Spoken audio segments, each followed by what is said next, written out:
Tiga. Assalamualaikum warahmatullahi wabarakatuh. Waalaikumsalam warahmatullahi wabarakatuh. Ya, selamat siang Bapak Ibu guru hebat yang berkumpul pada hari ini. Di tempat ini saya akan melakukan diseminasi budaya positif dari nama saya sudah kenal semua ya, karena kita ada di lingkungan sekolah kita. Langsung saja untuk diseminasi budaya positif ini, setuju atau tidak setuju? Ya, yang pertama adalah pemberian hukuman dapat mendisiplinkan siswa. Kira-kira setuju betul ya Bapak Ibu? Setuju. Hukuman dapat mendisiplinkan siswa. Kemudian pemberian hadiah atau reward itu meningkatkan prestasi siswa. Lalu yang ketiga, guru harus mampu memberikan solusi untuk setiap siswa yang bermasalah. Berikutnya, guru berperan sebagai teman bagi siswa. Kalau ini menurut Bapak Ibu guru semua adalah setuju. Kita langsung lanjut ke slide berikutnya. Ini apa itu budaya positif? Sebenarnya apa itu budaya positif? Toh pasti kita juga bertanya-tanya, apakah tadi hukuman itu setuju apa tidak setuju? Itu sebenarnya kita masih masih di benak kita itu berpikir, yo dihukum, itu kalau dihukum anaknya langsung jera. Kadang kita memberikan hukuman tapi anak tidak jera, seperti itu. Apa itu budaya positif? Perwujudan dari nilai-nilai atau keyakinan universal yang dapat diterapkan di sekolah. Jadi budaya positif itu ada nilai-nilainya yang kita terapkan di sekolah sehingga muncullah itu budaya positif. Ada keyakinan universal. Apa saja keyakinannya? Nah ini konsep-konsep inti untuk menciptakan budaya positif. Nah yang pertama adalah disiplin positif, motivasi perilaku manusia, keyakinan kelas, kebutuhan dasar manusia, posisi kontrol seorang guru, dan segitiga restitusi. Nanti kita akan bahas semua itu. Yang pertama kita bahas adalah disiplin positif. Nah, kita mau mengadakan sedikit permainan, bukan permainan ya, kita mau mempraktekkan. Kita mau tahu letak di mana posisi kontrol seorang guru atau posisi kontrol ada di tangan siapa, seperti itu ya. Anda dan teman Anda akan melakukan kegiatan cobalah buka. Kegiatannya adalah cobalah buka. Jadi nanti saya minta tolong satu guru, misalnya kita ambil Bu Munah ya, monggo. Bu Munah dengan Bu Fitri. Silahkan dia maju ke depan. Nanti Bu Munah adalah sebagai A, ya. Bu Munah itu adalah sebagai A, dan Bu Fitri sebagai B, ya. Bu Fitri mana? Monggo di sini. Bu Munah, sesuatunya dipegang. Tugas Anda adalah mengepalkan satu tangan Anda. Coba Anda bayangkan bahwa Anda menyimpan sesuatu yang sangat berharga di dalam kepalan tangan Anda, emas itu. Anda perlu menjaga benda tersebut sekuat tenaga, ya, dijaga sekuat tenaga. Nah, karena itu penting buat kehidupan Anda. Tugas B, ini rekan Anda ini, nanti boleh membujuk, menghardik, mengintimidasi, memarahi, menggoda, menggelitik, bahkan menawari Anda uang agar Anda bersedia membuka tangan Anda. Nah, kita mau mulai ya? Ya, kita dimulai. Iya, ayo dibuka. Gimana caranya? Mau membuka ya? Ya. Boleh memarahi, boleh mengintimidasi, mengintip sampai terbuka. Ayo, boleh. Karena itu sesuatu yang sangat berharga. Iya,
dapat menguatkan karakter. Ilusi bahwa orang dewasa memiliki hak untuk memaksa. Jadi semua itu adalah ilusi. Kita mengontrol orang, kita mengontrol murid, kita membuat penguatan positif, kita memberikan kritik, kita merasa bahwa kita setelah mengkritik itu bisa membuat orang itu merasa bersalah. Kadang seperti itu. Tapi tidak semuanya orang yang dikritik itu bisa merasa bersalah. Kita lanjut berikutnya. Ini adalah bagaimana seseorang bisa berubah dari paradigma stimulus respon kepada pendekatan teori kontrol. Ini stimulus responnya di sebelah sini, realita kebutuhan kita itu sama, realitanya seperti yang kita lihat itu sama, ya. Tapi ternyata teori kontrolnya berbeda, kebutuhan kita berbeda. Semua orang melihat hal yang sama, tapi ternyata setiap orang itu memiliki gambaran yang berbeda. Kita guru ki podo ulang semua, kadang ngajar semua. Tapi ternyata di situ kita memiliki perbedaan. Semuanya tidak mengajar jam sekian, kita mengajar ada jam sekian, mengerjakan tugas kan berbeda. Seperti itu, ya. Itu contoh kecilnya. Kemudian disiplin positif ini merupakan salah satu cara penerapan disiplin yang bertujuan untuk menumbuhkan kesadaran, mengacu pada nilai-nilai yang kita hargai serta memberdayakan anak untuk melakukan sesuatu tanpa sogokan, ancaman maupun hukuman. Berarti kita memberikan reward itu setuju apa tidak itu? Itu sogokan apa boten itu? Enggak, ya? Betul, Pak. Kita memberikan reward tadi di yang pertama tadi untuk ya bukan memberikan sesuatu tapi kita memberikan apresiasi seperti itu yang dibutuhkan, ya. Lanjut, ya apresiasi seperti tadi bagus, luar biasa, terus hebat seperti itu, ya. Ini adalah nilai-nilai kebajikan universal. Kita harus menanamkan nilai-nilai ini dalam pelajaran Pancasila, ya. Semua sudah tahu ada beriman dan bertakwa kepada Tuhan Yang Maha Esa itu. Terus kemudian berkebinaan global dengan gotong royong dan kreatif gratis mandiri, itu semuanya ada dalam profil pelajar Pancasila. Yang kita lakukan, kita laksanakan, kita tanamkan pada siswa-siswi kita. Untuk berikutnya adalah motivasi perilaku manusia. Ini motivasinya. Yang pertama, menghindari ketidaknyamanan atau hukuman. Biasanya manusia itu menghindari. Kalau ada ketidaknyamanan, belum ada hukuman seperti itu. Kemudian mendapat imbalan, itu membuat motivasi. Seperti tadi memberikan uang untuk mendapatkan tadi genggaman tadi, ya, seperti itu. Menghargai diri dan menjadi orang yang mereka inginkan, menghargai diri sendiri. Kemudian selanjutnya hukuman, konsekuensi dan restitusi. Hukuman tidak terencana bersifat satu arah, bisa berupa hukuman fisik, psikis atau kata-kata kasar. Itu kalau hukuman, ya. Hukuman itu tidak terencana, bersifatnya satu arah, bisa berupa fisik, psikis atau kata-kata kasar. Itu termasuk hukuman, ya. Terus konsekuensi bersifat terencana, sudah disepakati, bentuk-bentuk konsekuensi dibuat oleh pihak atau guru di sekolah. Itu sudah direncanakan kalau konsekuensi. Sedangkan restitusi adalah proses menciptakan kondisi bagi murid untuk memperbaiki kesalahan mereka sehingga mereka bisa kembali kepada kelompok mereka dengan karakter yang lebih kuat. Jadi restitusi itu membuat murid itu untuk memperbaiki kesalahannya, seperti itu. Selanjutnya, ini saya punya nanti bisa di apa ya namanya? Ini konsekuensi atau hukuman seperti itu. Nah, mencatat 100 kali di dalam buku ini, mencatat 100 kali dalam buku kalimat. Saya tidak akan terlambat lagi karena terlambat ke sekolah. Kira-kira itu termasuk hukuman atau konsekuensi?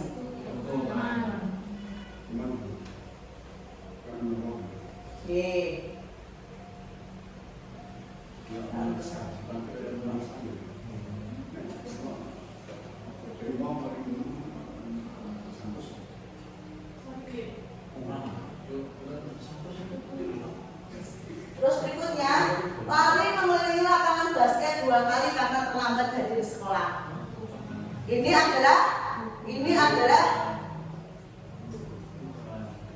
bukan hukuman ya Bapak Ibu, ini adalah konsekuensi karena dia mengelilingi lapangan basket itu karena terlambat, bukan karena olahraga di jam olahraga. Jadi ini masuknya konsekuensi langsung. Ya tadi ada yang direncanakan dan tidak direncanakan. Membersihkan coretan. Ini adalah membersihkan coretan. Konsekuensi tidak direncanakan. Menggantikan kertas tugas teman yang telah dicoret-coret. Diminta untuk push up karena tidak memakai masker. Berjemur di lapangan basket karena mengobrol. Membersihkan tumpahan air. Konsekuensi. Terus kehilangan 10 menit jam istirahat untuk mengerjakan tugas karena terlambat datang. Ya. Nah, sekarang dihukum oleh penghargaan. Ternyata penghargaan yang diberikan itu bisa menghukum ya. Pengaruh jangka pendek dan jangka panjang, penghargaan itu tidak efektif. Penghargaan merusak hubungan. Penghargaan mengurangi ketepatan, penghargaan mengurangi kualitas, penghargaan mematikan kreativitas, penghargaan menghukum dan motivasi di dalam diri. Jadi penghargaan yang berupa reward seperti barang-barang itu bukan untuk memotivasi tapi mematikan karakter siswa itu tadi. Terus apa yang harus kita lakukan? Reward seperti apa tadi sudah dikatakan kepala sekolah kita, reward seperti apresiasi, bagus, luar biasa, hebat, seperti itu. Selanjutnya itu akan memunculkan motivasi di dalam diri. Itu akan otomatis muncul, anak itu akan senang, anak itu akan bahagia dan melakukan apa yang selanjutnya dilakukan. Mengapa keyakinan kelas bukan peraturan? Ini ada pertanyaan seperti ini.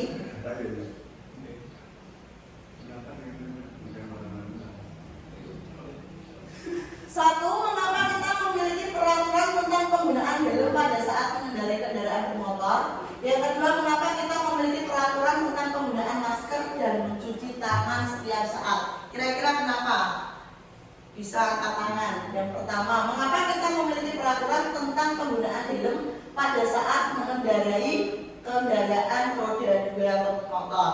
Untuk keselamatan. Terus yang kedua, kenapa kita memiliki peraturan tentang penggunaan masker mencuci tangan setiap saat? Pasti yang kita tahu itu Nah, kemudian untuk keyakinan kelas ini dibuat berdasarkan kesepakatan antara guru dan siswa bersifat universal. Peraturan biasanya dibuat oleh guru bersifat satu arah. Jadi kita sebelum pertama masuk kelas, kan kita ajaran baru ya kan, kita membuat keyakinan kelas. Keyakinan kelas itu yang seperti apa? Sifatnya universal, berarti umum, berarti untuk kita semua, bukan satu arah dari guru untuk kamu saja seperti itu. Jadi untuk satu kelas. Misal di dalam kelas tidak boleh berbicara sendiri. Terus misal yang kedua apa lagi? Ini untuk satu kelas. Ya, tidak boleh makan waktu pelajaran. Terus kira-kira apa lagi? Ya, tidak boleh buang sampah sembarangan. Terus tidak boleh mencoret-coret tembok. Kemudian apa lagi? Lepas sepatu. Tidak boleh melepas sepatu. Itu menjadi keyakinan kelas kita atau kesepakatan kelas kita. Berarti kalau ada yang melanggar, kita juga punya konsekuensinya. Seperti itu. Itu yang dinamakan keyakinan kelas berdasarkan kesepakatan kelas guru dan siswa saling bersepakat. Kemudian untuk peraturan biasanya dibuat hanya oleh guru saja, satu arah, hanya untuk guru, hanya oleh guru untuk siswa yang dituju, hanya satu arah saja. Lanjut, prosedur pembentukan keyakinan sekolah atau kelas. Mempersilahkan warga sekolah atau siswa mencurahkan ide tentang peraturan yang akan disepakati. Seperti ini tadi ya. Apa kita meyakini tadi seperti itu, menawarkan seperti itu. Kemudian mencatat semua masukan. Jadi tadi masukan-masukan yang sudah ada kemudian dicatat. Lalu ganti kalimat negatif menjadi positif. Kalimat-kalimat yang negatif itu diubah menjadi kalimat yang positif. Terus tinjau kembali curahan pendapat yang terkumpul dan susun menjadi keyakinan sekolah atau kelas. Kemudian tinjau ulang keyakinan kelas sudah tersusun 3-7 keyakinan. Meninjau dan menyetujui dengan menandatanganinya keyakinan kelas ditempel di dinding kelas.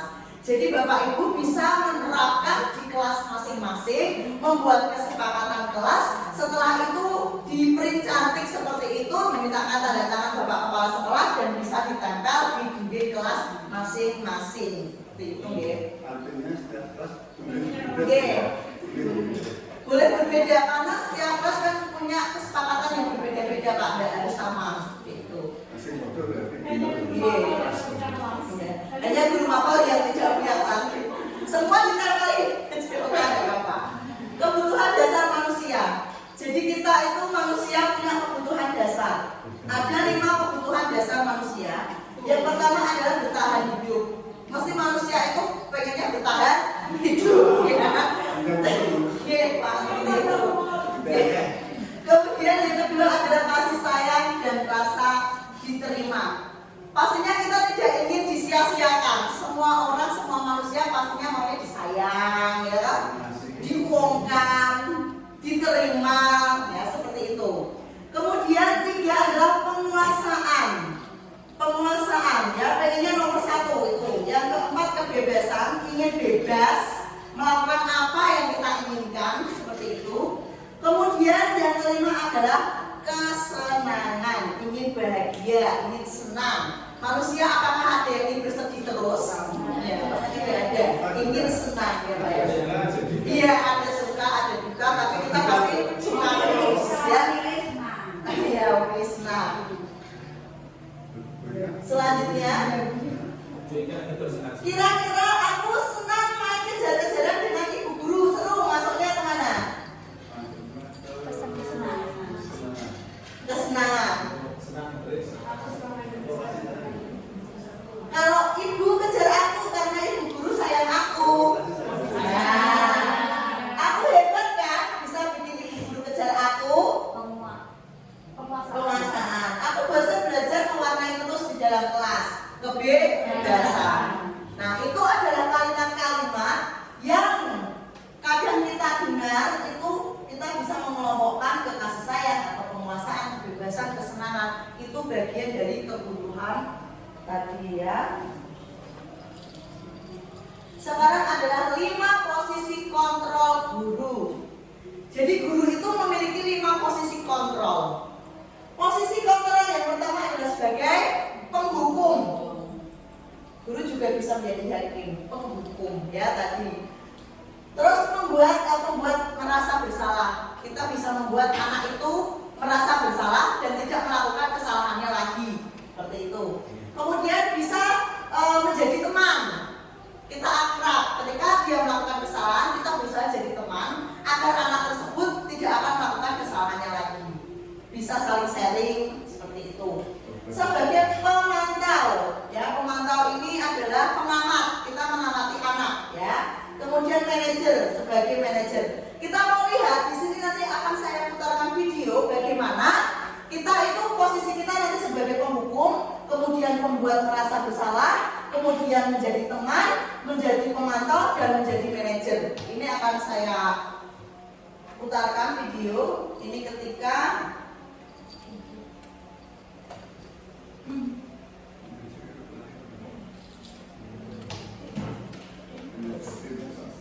ini adalah sebagai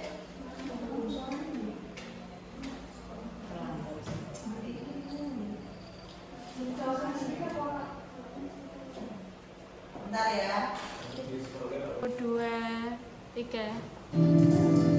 Ini adalah posisi kita sebagai penghukum.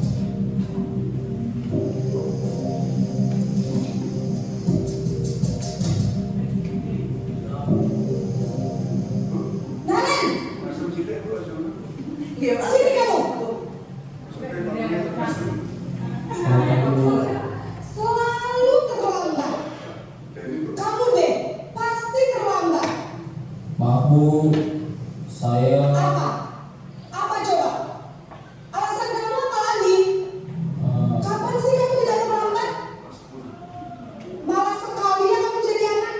Saya Dasar pemalas.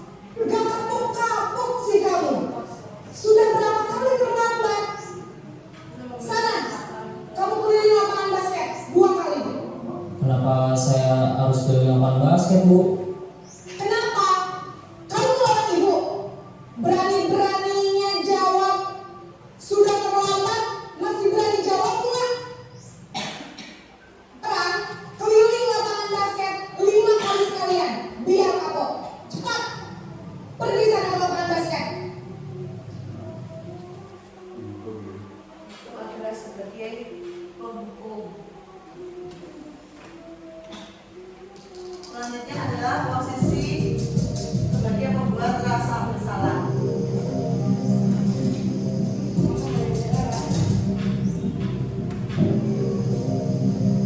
Naren,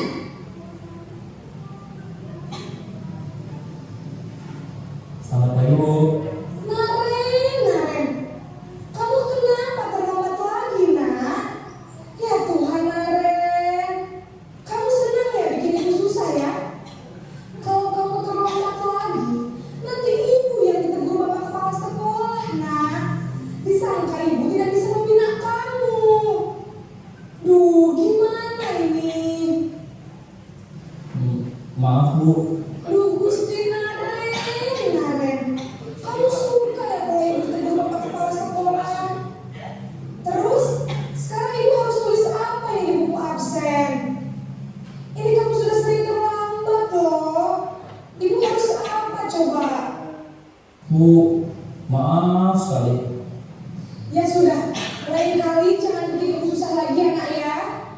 Ibu tidak akan kuat lagi kalau kamu begini terus. Bisa jantungan kalau ibu ditegur bapak kepala sekolah. Sekarang cepat, kelas. Maaf ya, Bu. Maaf sekali.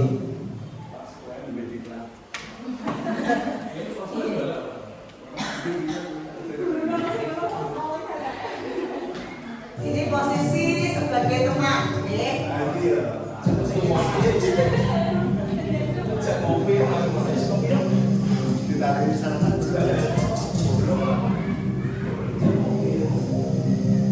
Naren,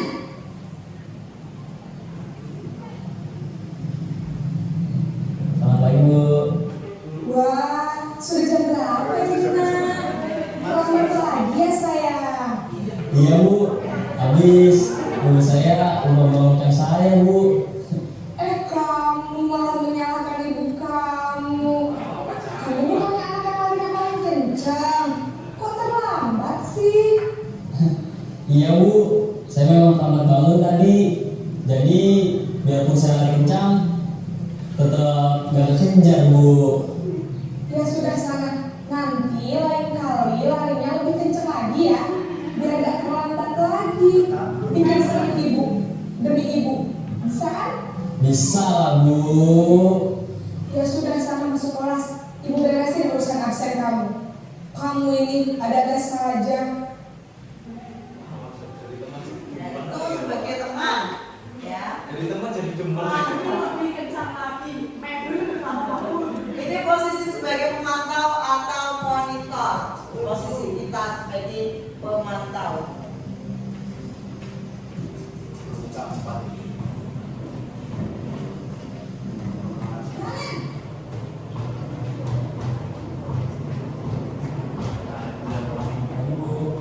Naren, apa peraturan sekolah kita tentang jam berapa kita harus masuk sekolah, nak?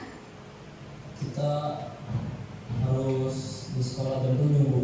Iya betul, sekarang sudah jam 7.20. Naren sudah tahu konsekuensinya jika terlambat hadir. Paham, Bu. Saya harus tinggal kelas pas jam istirahat selama 20 menit. Iya benar, konsekuensinya demikian. Jadi nanti jam 9.30 pas istirahat, kamu harus tinggal di kelas, kerjakan tugas tambahan untuk ketertinggalan kamu, ya? Baik, Bu.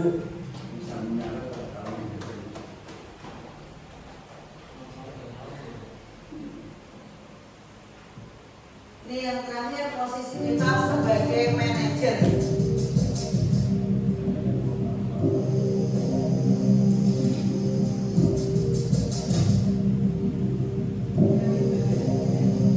Naren,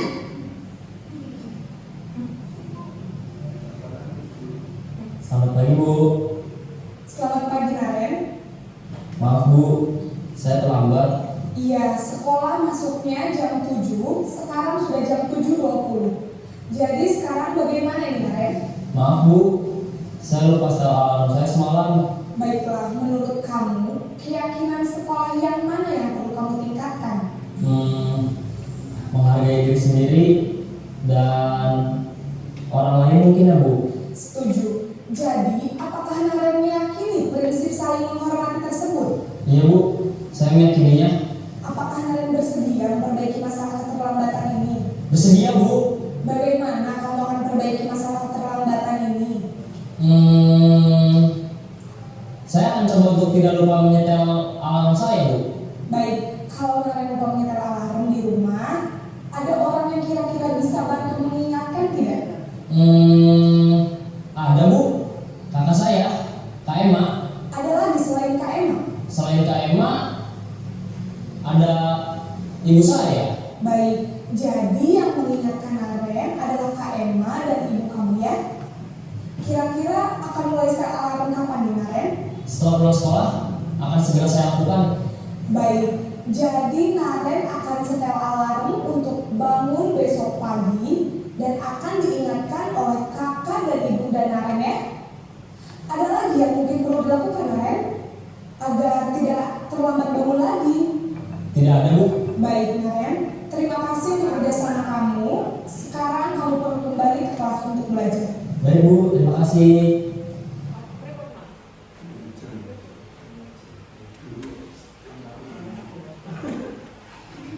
Iya. Tadi dari beberapa video kita sebagai penghukum, kemudian ada pembuat rasa bersalah sebagai teman. Ini, kalau sebagai penghukum itu biasanya menghadik, menunjuk-nunjuk, berkaca pinggang, membentak, atau hukuman fisik atau verbal. Biasanya seperti itu yang dilakukan untuk hukuman. Iya Pak ya? Iya. Tapi kita tidak tahu dampak yang akan terjadi. Dampaknya anak akan menjadi pendendam. Dendam. Guru itu loh, sering hukum aku, sering hukum aku, seperti itu. Kemudian tidak menyukai guru atau mapel tertentu. Jadi anak itu pasti akan tidak suka dengan guru itu atau mapel tertentu. Guru olahraga itu loh, sing kemarin hukum aku. Aku sebel kalau pelajaran olahraga. Anak jadi seperti itu ya. Itu contohnya Bu ya. Terus kemudian membuat merasa bersalah. Anak akan merasa bersalah ketika suara lembut namun menyalahkan siswa atau guru. Jadi kita seolah-olah lembut suaranya kita, tapi kita menyalahkan seperti itu, ya. Terus kemudian menyatakan kesalahan pada siswa dan guru menderita. Itu. Terus dampaknya apa? Membuat siswa merasa bersalah, rendah diri, dan menarik diri. Seperti tadi video tadi, maaf guru saya yang salah, maaf guru salah ini, seperti itu. Itu adalah pembuat rasa bersalah. Yang kemudian adalah teman. Guru bersikap ramah, cenderung bersenda gurau untuk menghangatkan suasana. Jadi di situ posisi kita sebagai teman, bersenda gurau, menghangatkan suasana, tidak apa-apa, terlambat seperti itu, seolah-olah kita bersahabat berteman ya. Dampaknya murid bergantung pada satu orang, bergantung pada guru tadi saja. Wah aku naik sama Bu Tuti itu loh, kayak teman. Nah seperti itu, hanya guru yang memberi itu tadi, memberi apa tadi, seperti teman gitu kan. Terus membuat siswa tidak mandiri, akan terus bergantung ya, tidak mandiri. Kemudian sebagai pemantau, nada bicara dan ekspresi data identitas itu berhasil. Pemantau tetap memantau saat siswa diberi sanksi. Jadi tetap memantau. Nah dampaknya menghitung hadiah atau hukuman yang diberi tanpa melihat nilai kebajikan. Dan siswa juga tidak sepenuhnya mandiri. Seperti itu. Untuk manajer suaranya netral. Suaranya itu biasa saja. Orang membentak, tidak menghardik, tidak marah-marah pokoknya. Identitas positif atau berhasil mengajukan, kemudian pertanyaannya bermakna, membantu siswa memecahkan masalah. Dampaknya murid mandiri, percaya diri, memecahkan masalah sendiri. Kira-kira Bapak Ibu, dari kelima tadi yang paling cocok untuk kita itu yang mana? sebagai apa? manajer. Ya, teman dan manajer. Sebagai manajer ini kita bisa membuat siswa itu mencari solusi untuk masalahnya. Dan sebagai teman tadi kita bisa membuat siswa itu merasa nyaman. Tapi tadi ada dampaknya akan bergantung pada satu guru itu, seperti itu. Jadi lebih leluasa yang manajer. Ini adalah segitiga restitusi. Segitiga restitusi itu ada validasi kebutuhan, ada menstabilkan identitas, menanyakan keyakinan. Itu adalah satu keyakinan dalam segitiga restitusi. Kamu tentu punya alasan mengapa melakukan itu adalah validasi kebutuhan. Pertanyaan yang akan dilontarkan ke siswa itu seperti itu. Adakah cara yang lebih efektif untuk mendapatkan apa yang kamu butuhkan? Biasanya masuknya ke validasi kebutuhan karena berkaitan dengan kebutuhan. Kemudian menstabilkan identitas. Setiap orang pasti pernah melakukan kesalahan. Kamu bukan satu-satunya yang penuh melakukan kesalahan ini.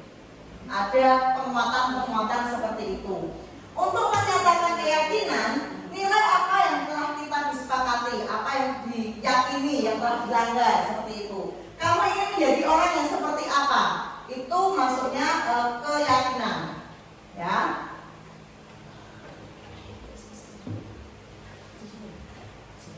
Berikut contoh video tentang segitiga restitusi. Ya, ini ada videonya Bu, kita simak ya Bapak Ibu ya.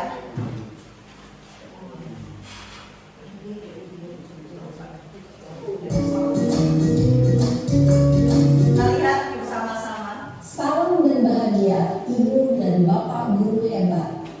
Pada video kali ini kita akan membahas tentang salah satu program disiplin positif yang diterapkan di lingkungan sekolah yang dikenal dengan nama restitusi.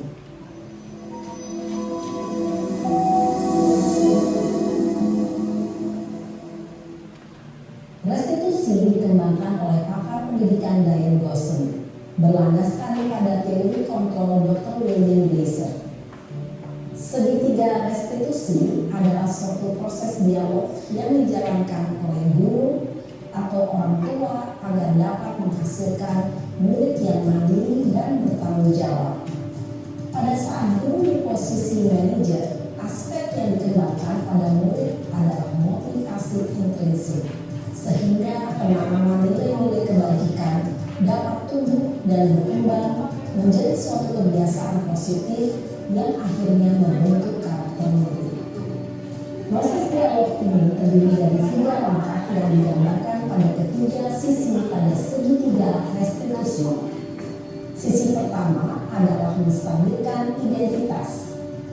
Sisi yang kedua adalah validasi tindakan yang salah. Dan sisi yang ketiga adalah menanyakan keyakinan. Ibu dan Bapak guru, berikut ini akan ditunjukkan bagaimana seorang guru berada dalam posisi manajer menggunakan penerapan segitiga restitusi.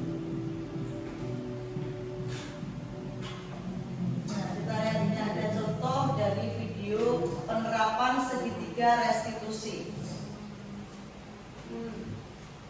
Siap saya. Siap Pak. Sudah lama nggak ketemu saya? Kenapa hari ini ada di sini? Kesel Pak, kesel banget. Masa aku dikatain tukang fitnah Pak? Ya aku marah lah. Aku balik dikatain mereka di depan kelas. Kesel banget. Oh begitu. Ya pasti kamu marah dan kesal. Bapak juga akan marah apabila ada yang menuduh Bapak seperti itu. Kemudian pada saat itu kamu mau melakukan apa? Ya saya langsung ngatain mereka lah Pak. Kesel banget. Saya bentak-bentak dia di depan teman-teman lain. Oh begitu. Pasti kamu melakukan seperti itu karena suatu alasan tertentu kan? Ini Iyalah, masa saya biasa aja Pak. tindakan yang Ya salah. saya bela diri lah. Masa saya dituduh tukang fitnah? Ya wajar lah. Mempertahankan harga diri itu sesuatu yang penting buat kamu. Untung kamu tidak bergegabah lagi. Hanya membentak-bentak. Iya Pak. Untung saya masih bersabar dan hanya membentak saja. Sudah gemes padahal. Saya pasti bela diri lah. Ya pasti ya. Tapi kamu memilih untuk tetap bertahan dan bersabar. Kamu memilih untuk tidak berbuat lebih parah lagi, kan? Iya. Nah, sekarang coba kita lihat lagi tindakan kamu yang bentak-bentak Eka di kelas. Tindakan kamu itu kira-kira sesuai dengan keyakinan kelas atau prinsip kamu tidak? Enggak lah Pak. Capek Pak jadi pemarah. Jadi keyakinan atau prinsip mana yang perlu sesuai dengan keinginan kamu? Ya, saya sebenarnya sangat menghargai orang lain. Mungkin saat itu saya menjadi emosi, jadi tidak menunjukkan sikap itu. Kamu meyakini tidak? Menghargai orang lain itu penting buat kamu. Yakin lah Pak. Iya, setuju. Kita harus saling menghargai. Namun, ada juga keyakinan yang kita sepakati yang perlu kita jalankan apabila kita sedang marah, kan? Ya, saya bisa lebih proaktif, mulai dengan diri sendiri. Saya bisa jadi lebih bersabar, mengambil waktu jeda untuk berpikir mau apa selanjutnya. Kira-kira kamu bersedia memperbaiki masalah ini tidak? Bersedia Pak. Kalau kamu memperbaiki masalah ini, kamu akan menjadi orang seperti apa? Saya akan menjadi orang yang bertanggung jawab kali ya Pak. Dan senantiasa proaktif. Iya, menurut kamu bagaimana rasanya menjadi orang seperti itu? Ya nyaman lah, bangga bisa bersabar dan menahan diri. Baiklah kalau begitu. Yuk kita pikirkan bagaimana memperbaiki masalah ini.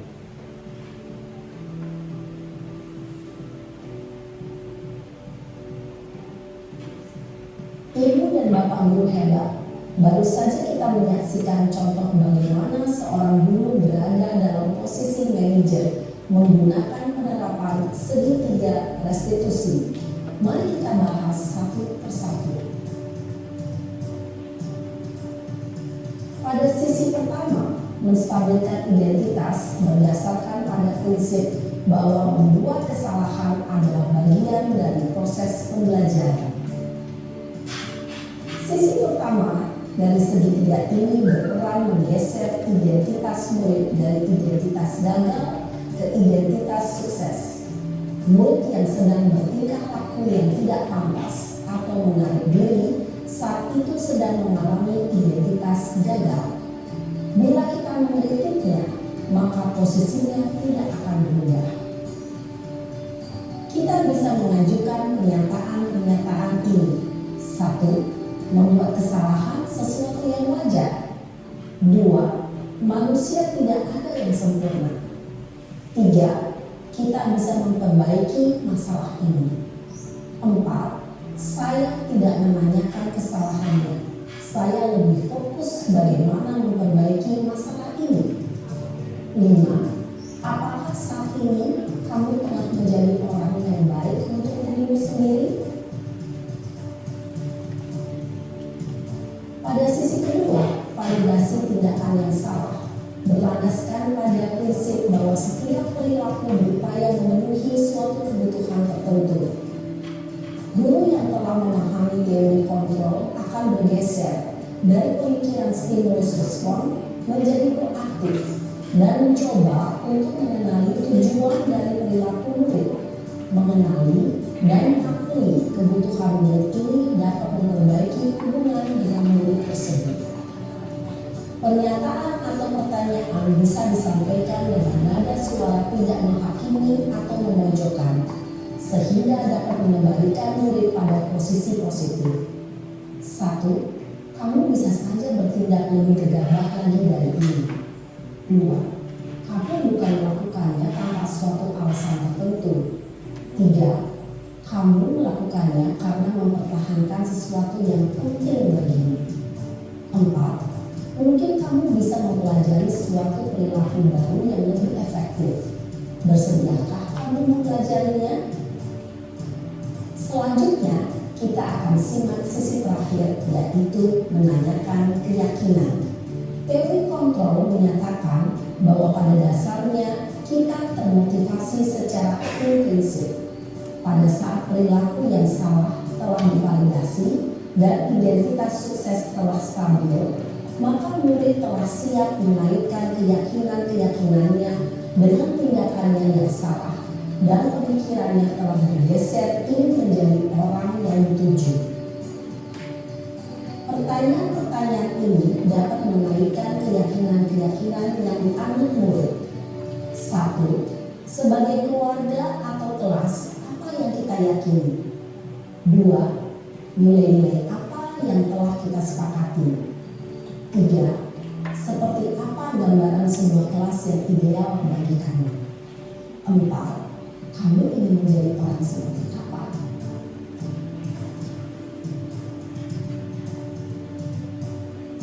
Dalam menerapkan segitiga restitusi, perlu diperhatikan beberapa hal, yaitu 1. Perilaku yang salah perlu dikaitkan dengan nilai-nilai atau keyakinan-keyakinan yang telah disepakati atau dituju. 2. Kesediaan orang yang melakukan kesalahan untuk memperbaiki masalah. 3. Pemecahan masalah sebisa mungkin relevan atau memiliki hubungan dengan masalah yang ada. 4. Usaha. Perlu adanya suatu usaha perbaikan dari pihak yang berbuat kesalahan. 5. Waktu. Perlu didedikasikan waktu dari pihak yang berbuat kesalahan. Tanyakan kapan akan mulai diberlakukan usaha untuk memperbaiki masalah. Dengan memahami struktur penerapan segitiga restitusi, diharapkan guru dapat menerapkan posisinya sebagai manajer dengan mengajukan pertanyaan-pertanyaan bermakna yang dapat membuat murid menjadi lebih percaya diri, bertanggung jawab, dan mandiri. Nah, ibu bapak guru, perlu tidaknya mengikuti ketiga tahapan dalam segitiga restitusi bergantung pada ringan beratnya suatu permasalahan. Misalnya, bila permasalahan tersebut ringan, maka tidak perlu dijalankan secara berurutan.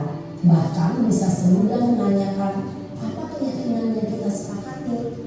Dengan menjalankan segitiga restitusi, dengan mengajukan pertanyaan-pertanyaan bermakna, diharapkan murid menjadi lebih kuat secara pribadi, dapat membuka wawasan diri agar dapat menyelesaikan permasalahannya sendiri, semakin percaya diri, mandiri, dan merdeka. Salam dan bahagia, ibu bapak guru hebat.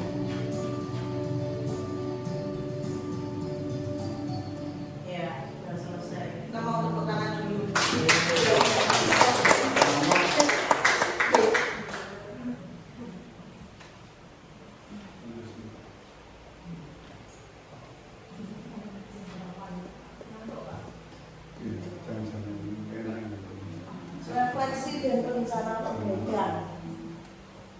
Bapak Ibu, ini adalah refleksi dan rencana perbaikan kita.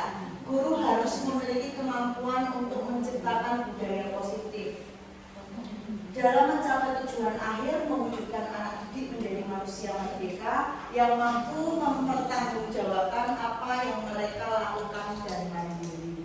Tentunya kita sebagai guru itu pasti kita ingin anak didik kita itu mampu bertanggung jawab dan melakukan apa yang harus mereka lakukan dan menjadi seorang yang mandiri. Tentunya seperti itu. Jadi tujuan akhir kita itu mewujudkan manusia yang merdeka, mewujudkan anak-anak didik kita menjadi manusia yang merdeka. Nah, artinya kita harus memiliki kemampuan untuk menciptakan budaya positif tadi. Ada beberapa tadi yang harus kita miliki. Yang terakhir. Selamat mencoba dan terima kasih. Sebelum kita menutup acara kita pada siang hari ini, kita mau tepuk-tepuk terlebih dahulu Bapak Ibu supaya lebih fresh. Kita mau tepuk semangat terlebih dahulu. Tepuk semangat.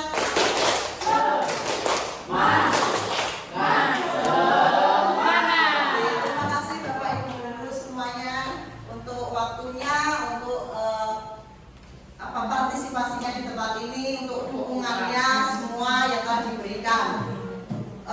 Saya sudahi. Assalamualaikum warahmatullahi wabarakatuh.